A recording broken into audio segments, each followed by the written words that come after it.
had kind of experiences in cooking before applying to MasterChef Canada? The only experience I ever had was just cooking in my own kitchen. We're all home cooks. We're not allowed to have any professional experience. And I've never even taken a cooking class. So I'm just completely self-taught, just cooking in the kitchen for my family. But confident enough to judge? Apparently, yes, confident enough to yell at my TV and think I could do better. Okay. And how does it feel like to be on screen and competing with other contestants? It is a very strange experience, seeing yourself on television. And I will tell you right now that it is way harder doing it there, under pressure, with all those cameras and the lights. With all the eyes and watching. It is very hard to do. And the whole point is to not have an easy time of it. So they're always introducing obstacles and challenges that put you a little off balance, and you never really know what every day is going to bring. You just kind of show up, and then they tell you, oh, you're going to be cooking this today. And then you hope that you know how to do that. Wow, that sounds very stressful. But you are using lots of Korean kind of ingredients and doing this cuisines, like Korean-inspired cuisines, right? Well, yes and no. So the good news is they have this thing called the standard pantry on MasterChef. And usually that pantry is more Western. So it's olive oil, salt, pepper. There's very standard ingredients in there like cornstarch and balsamic vinegar. Okay. But this year, and you may not even see it on TV, but it was a real breakthrough.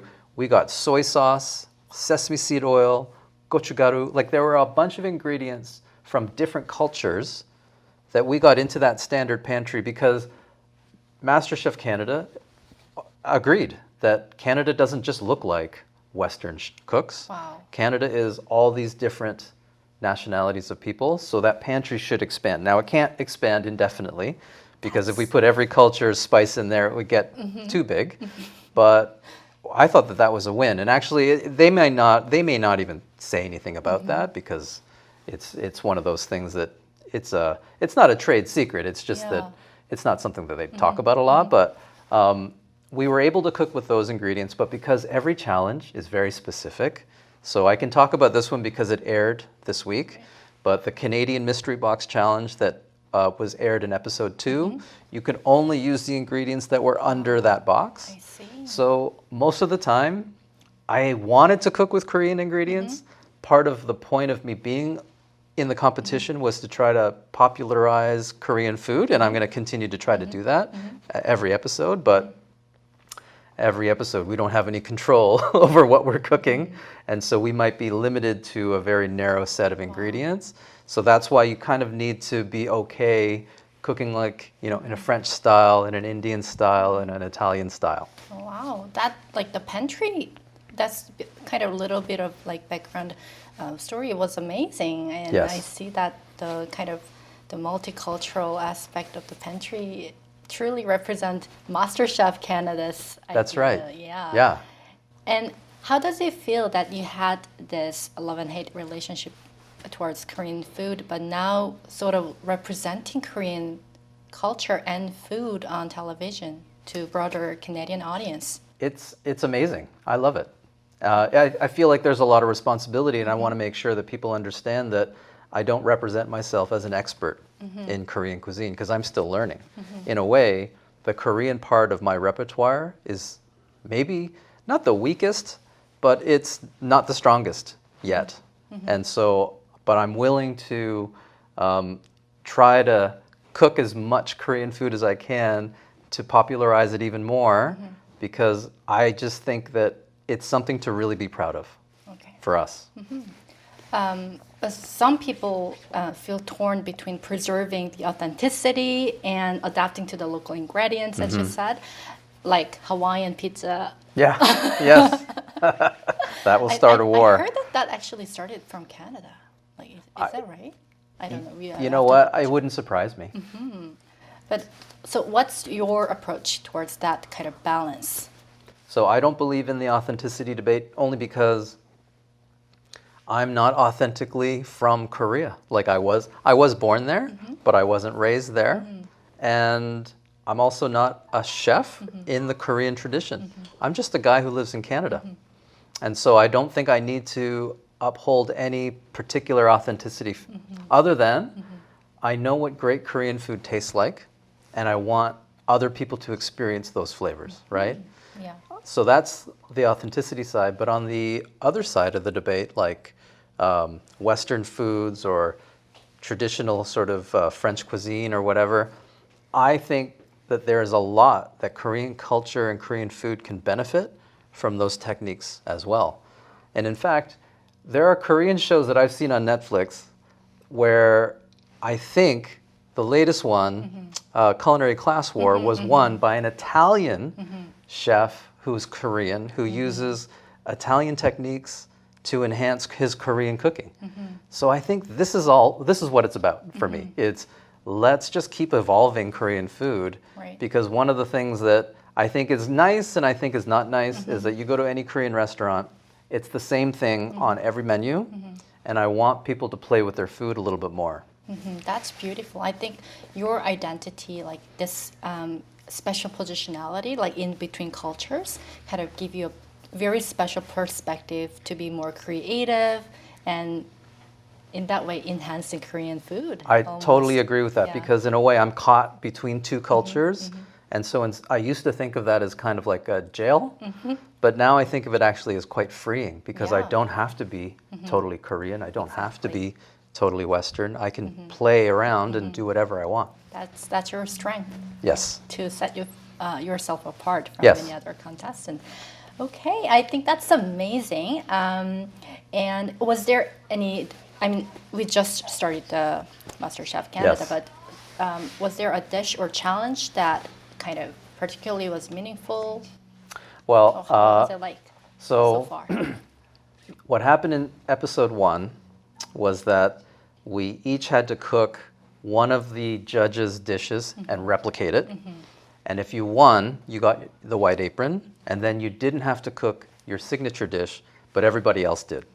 So we all brought in a signature dish that was prepared ahead of time, mentally at least, and I was ready to cook that, and I didn't have to because I was lucky. I won the white apron in my replication challenge. But if I didn't, I was ready to make a dish that I kind of created that I think is somewhat innovative and different. You wouldn't find it on any normal Korean menu.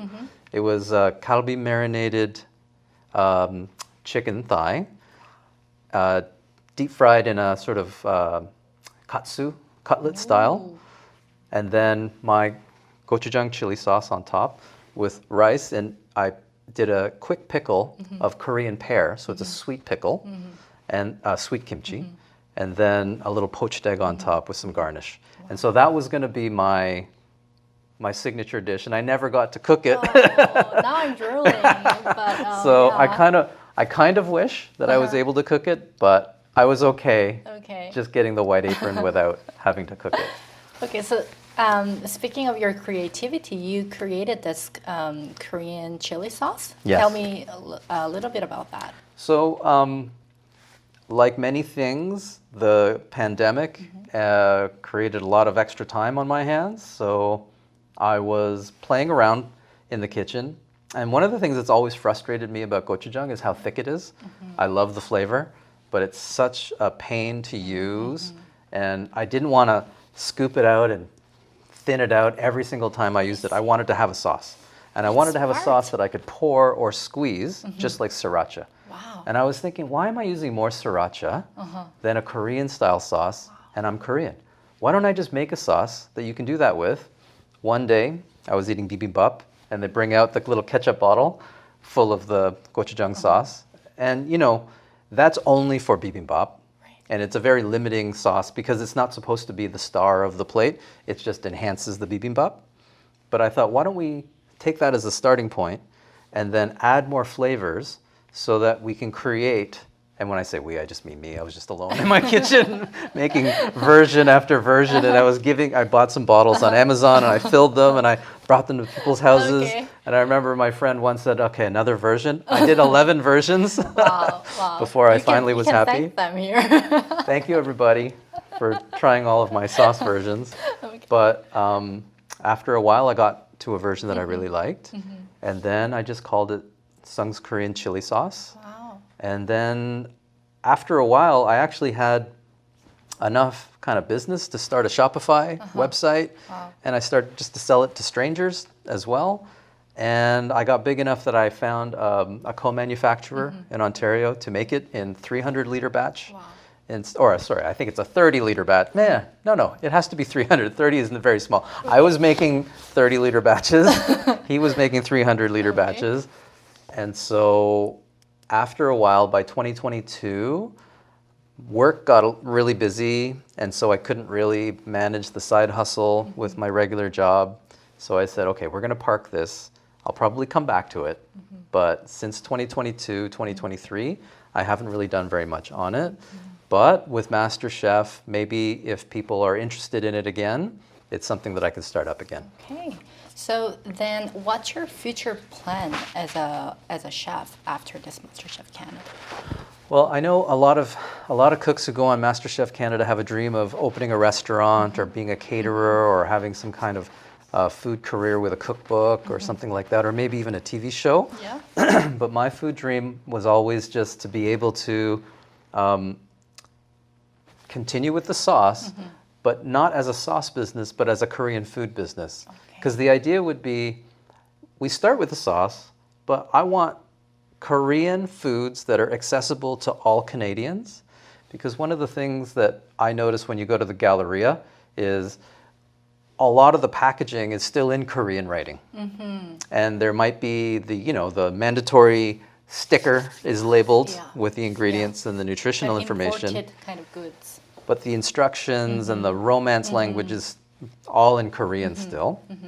So people don't really know how to use it. They don't know really what it is. They don't understand the cultural significance of it. And so they're afraid to buy it, right? But I think if I could make an accessible ramen noodle, an accessible frozen dumpling, mandu, accessible soups and stews that you could buy, more people would eat Korean food. And that's what I want to do. I want to start a line of foods that does that beyond the sauce. Wow. That's amazing plan. I love that idea.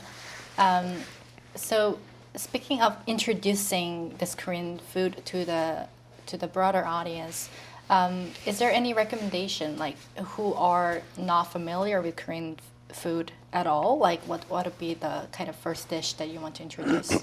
What I would say is if you go to a Korean restaurant, there's a strong tendency for people to just have Korean barbecue. But what I would say to them is do what you can to resist the urge, don't get barbecue, and get everything else on the menu. Have a jjigae, right? Have a pancake.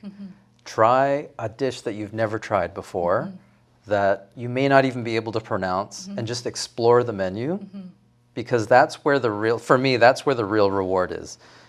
Korean barbecue is fine. Everybody likes it. It's great. But I don't think that's really where Korean food lies, because Korean food is in the jang. And there's really no jang in barbecue other than samjang a little bit. You have to have a stew. You have to have a bokum. You have to have something that has more flavor. So we have to be a little brave. Be brave. Be brave. Be adventurous. And just, even if you don't know how to pronounce it, just point to it and ask the waitress or waiter to bring that to you. All right. Okay, so we will try to be brave next time when we visit a Korean restaurant. Looking back on your journey, do you have any messages to share to other Korean Canadian who are not fluent in Korean, or second gen who do not really know much about Korean culture? Yeah, I would say, there should be no feeling at any time that it's too late. That even if, look at me, I'm 51 years old, and I probably was only 49 when I really seriously said I really want to take a harder look at Korean culture, and I want to publicly declare that I'm going to try to learn more, and I'm going to try to do that through food, right? It's not too late, and there is no shame. Don't let people ever shame you because you can't speak the language or you can't do something that maybe they think you should be doing. There is no definition for what it means to be Korean other than wanting to be more Korean, Yeah. right? I mean, these days, even like in a lot of non-Korean audience want to learn Korean culture and Korean language. So why not? Why not? Why not? Yeah, I think that's it for today. Okay. So thank you so much, Sang, for joining us today and sharing your story. It was my pleasure. It was amazing, the story about the food and the culture, and I think many Korean Canadian audience can relate to your story about what you felt about the Korean culture and also your passion towards the Korean food business. Yeah. So that sounds amazing, and we are very happy to see the next step. Thank you. Thanks for having me. Okay, so I guess we will end here. This was K Talk, bringing you stories from our Korean Canadian community. And I'm your host, Alice, and see you next time. Thank you. Thank Thank you you. so much.